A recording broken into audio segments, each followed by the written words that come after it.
یہ عالمی سطح پہ مانی ہوئی ایک حقیقت ہے. اب جب ایرانی حکومت سے وزیر خارجہ سے یہ پوچھا گیا بین الاقوامی میڈیا کی جانب سے جناب وہ یورینیم کدھر ہے, تو انہوں نے کہا جی وہ تو امریکہ نے بم مارے, وہ زمین کے نیچے دب گئی ہے کہیں پہ. کتنا آسان کر دیا ڈونلڈ ٹرمپ نے ان کے لیے. یہ B-52 بامبرز لے کر آئے تھے پچھلی مرتبہ جون میں. ڈونلڈ ٹرمپ نے بمباری کی اور یہ کہا کہ جناب ہم نے یورینیم کا جو ذخیرہ ہے جہاں پہ ان کا ہے وہ ہم نے سارے بنکر تباہ کر دیے اور ساری سرنگیں بند کر دی ہیں. تو انہوں نے بھی یہی کہا ایران نے, انہوں نے کہا جی بالکل وہ ایسے ہی ٹھیک کہہ رہے تھے ڈونلڈ ٹرمپ کے کھاتے ڈال دیا کہ انہوں نے بمباری کی وہ نیچے دب گیا. یہ اب ایران نے کہہ دیا. اس سے پہلے یاد رکھیے گا کہ پیوٹن نے ایک آفر کی تھی ڈونلڈ ٹرمپ کو کہ میں یہ جو ایٹمی مواد موجود ہے ایران کے اندر یہ میں اپنے ملک میں لے جاتا ہوں, یورینیم وہاں لے جاتا ہوں اور چیزیں کنٹرول ہو جائیں گی, لیکن امریکہ نے اسے مسترد کر دیا تھا. اب ناظرین امریکہ کی بات مانی نہیں جا رہی اور دوسری جانب ایران اٹیک پہ اٹیک کر رہا ہے. ایران نے 50 سے زیادہ حملے کر دیے ہیں اسرائیل کے اوپر, یعنی 54-55 لہریں ان کی میزائلوں کی جا چکی ہیں. جبکہ جو اسرائیل کے اندر سے ایک رپورٹ آئی ہے نا وہ بڑی خوفناک ہے. وہ رپورٹ یہ بتاتی ہے کہ گزشتہ 24-36 گھنٹوں میں بہت زیادہ اٹیک ہوا, یعنی ہفتے کی رات لگ بھگ 12 بجے کے بعد سے لے کر اتوار کی رات تک کی جو رپورٹ ہے وہ یہ بتاتی ہے کہ ہر 90 منٹ کے بعد ایران نے میزائل داغے ہیں. ایک نئی لہر داغی ہے اسرائیل کے اوپر اور انہوں نے بڑی تباہی پھیری ہے اسرائیل کے اندر. خاص طور پہ جو کلسٹر بم ہے انہوں نے جگہ جگہ پہ آگ لگائی ہوئی ہے اور بہت سارے ایریاز کو تباہ کیا ہے. یہ اسرائیلی چینل 12 کے مطابق گزشتہ رات ہفتے کی رات سے لے کر اتوار کی رات تک ہر 90 منٹ کے بعد بمباری ہوئی ہے. یہ اسرائیلی چینل کہہ رہا ہے اور وہ یہ کہہ رہے ہیں کہ لگاتار یہ بمباری ہو رہی ہے, اس بمباری کو نہیں روکا جا رہا. جبکہ دوسری جانب ایران نے ایک اور دھمکی بھی دی ہے, بلکہ ایک وارننگ دی ہے اور کچھ علاقے خالی کرنے کے لیے کہا ہے. ایران نے کچھ تصاویر اور ثبوت پیش کیے ہیں کہ ایران کے اوپر جو اٹیک ہو رہے ہیں وہ خلیجی ممالک میں امریکی اڈوں سے ہو رہے ہیں, لہٰذا اس لیے یہاں پہ اڈوں میں جوابی حملہ کرنا ضروری ہے. لیکن ساتھ ہی ایران نے یہ کہا کہ فوجی مقامات کے علاوہ جہاں پہ کوئی اٹیک ہو رہے ہیں یا کسی تنصیب کے اوپر اٹیک ہوا تو وہ ہم نے نہیں کیا, وہ امریکہ یا اسرائیل کر سکتے ہیں تاکہ عرب ممالک ایران کے ساتھ لڑ پڑیں. لیکن عرب ممالک نے کمال صبر کا مظاہرہ کیا ہے اور انہوں نے اس لڑائی سے جتنا ہو سکا وہ انہوں نے گریز کیا ہے.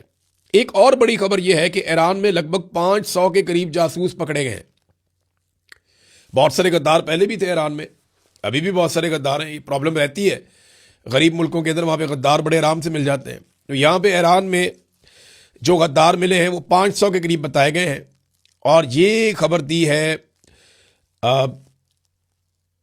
پولیس چیف نے. انہوں نے اتوار والے دن بتایا کہ امریکہ اور اسرائیل کی فضائی بمباری کے دوران دشمنوں کو معلومات فراہم کرنے کے الزام میں 500 افراد کو گرفتار کیا گیا ہے. ان میں لگ بھگ آدھے افراد وہ ہیں جو سرکاری عہدوں کے اوپر بیٹھے ہوئے تھے اور گرفتار کیے گئے بعد مشتبہ افراد پر مبینہ طور پر حملوں کے اہداف کی نشاندہی یا حملوں کے مقامات کی فلم بندی کے فوٹیج دشمنوں تک پہنچانے کے الزامات بھی ہیں. ایران نے دبئی اور دوحہ کے حوالے سے کچھ وارننگ جاری کی ہے اور کچھ علاقوں کی نشاندہی کی ہے.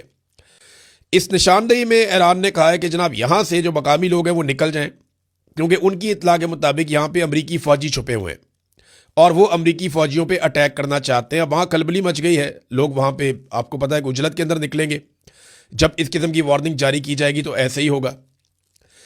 پھر امریکہ کی فرسٹریشن کا اندازہ آپ یہاں سے بھی لگا سکتے ہیں کہ نہ صرف ڈونلڈ ٹرمپ عالمی سطح پہ غصہ کر رہے ہیں, کبھی نیٹو کے اوپر, کبھی کسی اور ملک کے اوپر, کبھی کسی اور پہ چڑھائی کر رہے ہیں, بہت اجلت میں ہیں اور بہت گھبراہٹ کا شکار ہیں.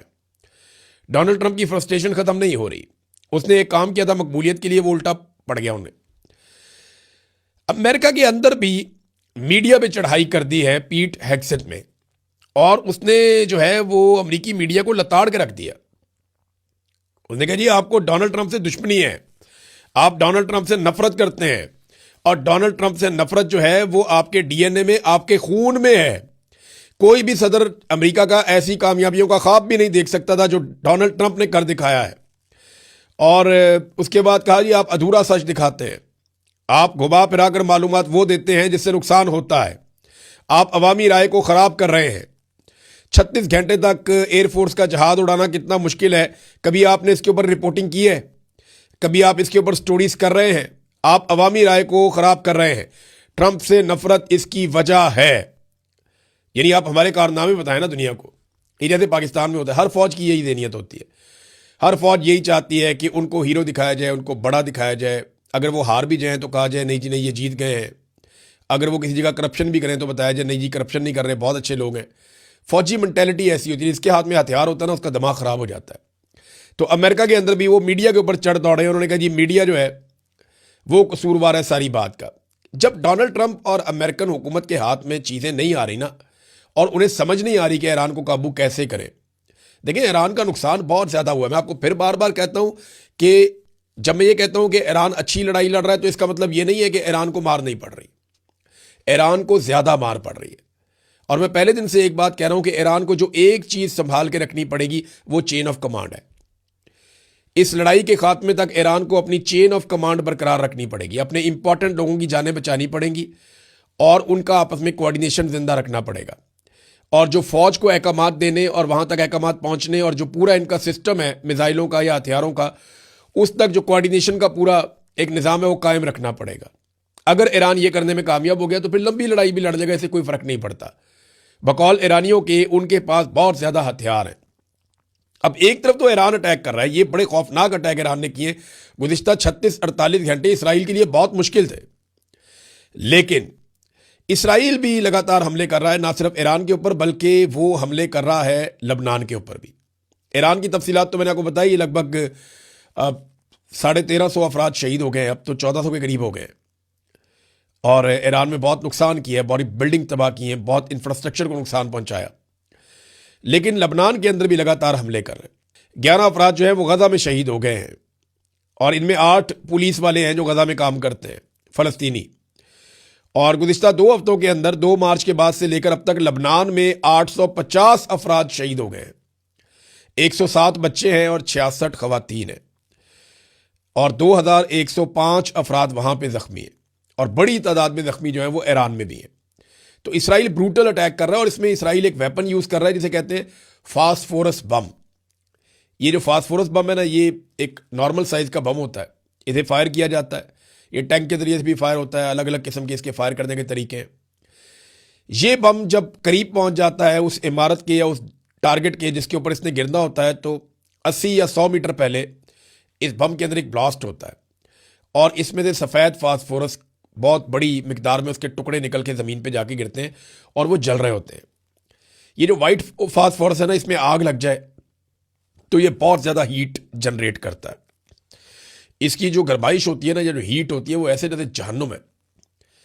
میں مثال کے طور پہ کہہ رہا ہوں، 1500 Fahrenheit, 815 degree centigrade, اتنی خوفناک گرمی یہ جنریٹ کرتا ہے، اور اسے پانی سے بھی نہیں بجھایا جا سکتا۔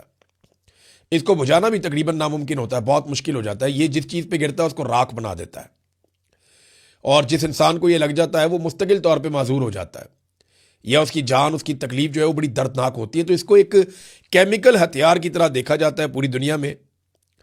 تو یہ والا جو ہتھیار ہے اسے استعمال کر رہا ہے اسرائیل، اور لگاتار وہ یہ لبنان پہ بھی پھینک رہا ہے، اور لگاتار اس کو ایران کے اوپر بھی پھینکا جا رہا ہے۔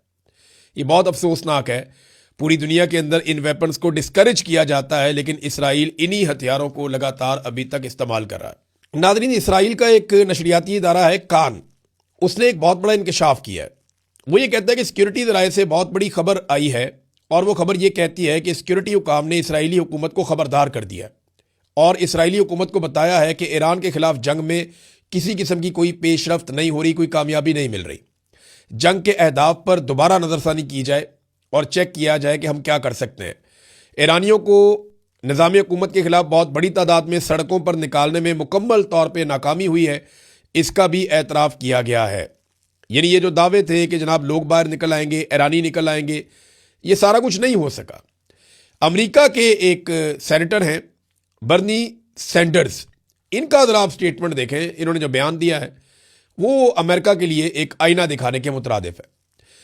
انہوں نے کہا کہ نیتن یاہو نے ٹرمپ کو اس ہولناک اور غیر مقبول جنگ میں دھکیلا ہے، یعنی پھنسا دیا نیتن یاہو نے، اور ایک دلدل میں۔ اب اسے سمجھ نہیں آ رہا کہ اس سے باہر کیسے نکلنا ہے، اور وہ بتاتے ہیں کہ بڑی تعداد میں ایرانی شہید ہو گئے ہیں، ہلاک ہو گئے ہیں، وہ تو لکھ رہے ہیں، اور 13 امریکی فوجی مارے گئے ہیں۔ 12 دنوں میں لگ بھگ $16.5 ارب کا جو ہے وہ نقصان ہو گیا ہے، اور 32 لاکھ ایرانی بے گھر ہو چکے ہیں اور 773 لبنان میں لوگ جاں بحق ہو چکے ہیں، جبکہ ایرانی 10,000 سے زائد زخمی ہیں اور اس کے باوجود حاصل کچھ نہیں ہوا۔ امریکہ یعنی آبنۂ ہرمز بھی بند ہو گئی اور امریکہ ایسی جگہ پھنس گیا ہے جہاں سے وہ نکل نہیں پا رہا۔ دیکھیں، آبنۂ ہرمز کو دوران جنگ اگر امریکہ کھلوا دیتا ہے نا تو ڈونلڈ ٹرمپ کی کچھ عزت بچ جائے گی، لیکن اگر ٹیبل پہ بیٹھ کے مذاکرات کے نتیجے میں آبنۂ ہرمز کھل جاتی ہے اور اس کے بعد کوئی بم نہیں چلتا تو پھر ایران کی اخلاقی فتح ہو جائے گی۔ اب عرب جو ہے وہ آہستہ آہستہ یہ سوچیں گے کہ امریکنز کے جو ہتھیار ہیں کیا وہ ہمارے کام کے ہیں۔ عربوں کو بھی اپنے آپ کو اسی طرح اکوپ کرنا پڑے گا، اسی طرح اپنے میزائل بنانے پڑیں گے، اپنے ہتھیار تیار کرنے پڑیں گے جیسے ایران نے کیے۔ دیکھیں، عربوں کو اگر کوئی خطرہ ہے تو ان کی لڑائی تو اسرائیل کے ساتھ ہوئی ہے ماضی میں، آئندہ بھی ایسا لگتا ہے اسی کے ساتھ ہوگی۔ اور اسرائیل جس کو ناقابل تسخیر سمجھا جاتا تھا وہ پول کھل گیا، سارا جھاکا کھل گیا، سب کو پتہ چل گیا کہ یہ تو متھ ہی ٹوٹ گئی اسرائیل کی آئرن ڈوم کی۔ پاکستان کے اندر بہت سارے جرنیل صحافیوں کو بٹھا کر کہتے تھے کہ ہمیں اسرائیل کے ساتھ تعلقات اس لیے بھی بنانے چاہیے کہ اسرائیل کے انڈیا کے ساتھ تعلقات ہیں، انڈیا جنگ میں فائدہ اٹھاتا ہے، اسرائیل کی ٹیکنالوجی بہت اچھی ہے، وہ ناقابل تسخیر ہے۔ اور اس وقت اسرائیلی شہر جو ہیں وہ جگہ جگہ پہ ملبہ پڑا ہوا ہے جنگ کا، بہت تباہی پھری ہے۔ نیتن یاہو سامنے نہیں آ پا رہا، چھپا ہوا ہے، منظر عام پہ آنے سے ڈر رہا ہے کہ سامنے آیا کسی جگہ پہ پبلک میں آیا تو پتہ چل جائے گا یہ کہاں پہ ہے، اس کے اوپر اٹیک ہو سکتا ہے، اور پتہ نہیں وہ اپنے ملک میں ہے بھی یا نہیں ہے۔ ناظرین، ابھی تک جن ممالک نے مدد کی ہے ایران کی، یعنی ایسی مدد کی ہے جس میں کچھ مدد فراہم کی گئی ہو، ادویات، باقی چیزیں، وہ ان میں چائنا ہے، روس ہے، آذربائیجان ہے اور ویتنام ہے۔ یہ وہ ممالک ہیں جنہوں نے ایران کی مدد کی ہے بھائی چارے کے حوالے سے کہ ٹھیک ہے آپ کے ملک پہ اٹیک ہو رہا ہے، ہم اس کی مذمت کرتے ہیں، آپ کے لوگ شہید ہو رہے ہیں، زخمی ہو رہے ہیں، آپ کا انفراسٹرکچر کا بہت نقصان ہو رہا ہے، آپ کو ادویات کی ضرورت ہے، خوراک کی ضرورت ہے، یہ چیزیں ہم پہنچا رہے ہیں، تو وہ امدادی سامان جا رہا ہے۔ پاکستان کی جانب سے کوئی امدادی سامان ابھی تک ایران میں نہیں گیا، جبکہ پاکستان کے وزیر اعظم نے یہ حکم جاری کیا ہے کہ جو رسد ہے اس کو بڑھایا جائے اشیاء خورد و نوش کی خلیجی ممالک میں۔ خلیجی ممالک جہاں پہ میرے خیال میں خوراک موجود ہوگی ضرور، اور خلیجی ممالک میں جو ہے خوراک وہ جا بھی سکتی ہے، ان کے پاس پیسہ بھی بہت ہے، یعنی وہاں خلیجی ممالک میں خوراک پہ جوانا اچھی بات ہے، بری بات نہیں ہے، لیکن ایران کی مدد پاکستان کو بھی کرنی چاہیے۔ جب باقی ممالک کر رہے ہیں تو پاکستان پیچھے کیوں رہے؟ پاکستان کو چاہیے وہ بھی کرے، لیکن پاکستان نے ایک اور حکم جاری کر دیا ہے اور پاکستان کے میڈیا کو کیا گیا ہے کہ کچھ بھی ہو جائے، اب جو آبنائے ہرمز سے پاکستان کا اگر کوئی کارگو گزرتا ہے تو اس کے بارے میں کسی قسم کی کوئی خبر میڈیا کے اندر نہیں دی جائے گی۔ اور ایک چیز اور ہے، ڈونلڈ ٹرمپ نے کہا کہ وہ تفریح کے لیے بھی بم مارتا ہے۔ ڈونلڈ ٹرمپ کا اپنا سٹیٹمنٹ ہے نا کہ ہم بار بار جزیروں پہ بم ماریں گے اور تفریح کے لیے ماریں گے، فن کے لیے ماریں گے، انجوائے کرنے کے لیے، مزہ لینے کے لیے ماریں گے۔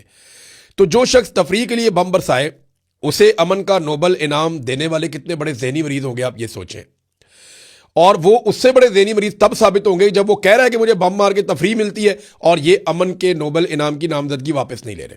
تو ناظرین، کمال قسم کی جوڑی بن گئی ہے، جیسا ٹرمپ ہے ویسے ہی اس کے پاکستانی ٹاؤٹ ہیں۔ وہ کہتا ہے جناب اس کو بم مارنے کا، میزائل مارنے کا مزہ آ رہا ہے، وہ اس کی تفریح ہے، اور یہ کہتے ہیں جناب آپ تو بہت اچھے ہیں، آپ کو تو امن کا نوبل انعام ملنا چاہیے، اور دونوں اپنی اپنی بات سے پیچھے بھی نہیں ہٹتے۔ کیسے لوگ ہیں؟ اب تک کے لیے اتنی، اپنا خیال رکھیے گا، اپنے اس چینل کا بھی۔ اللہ حافظ۔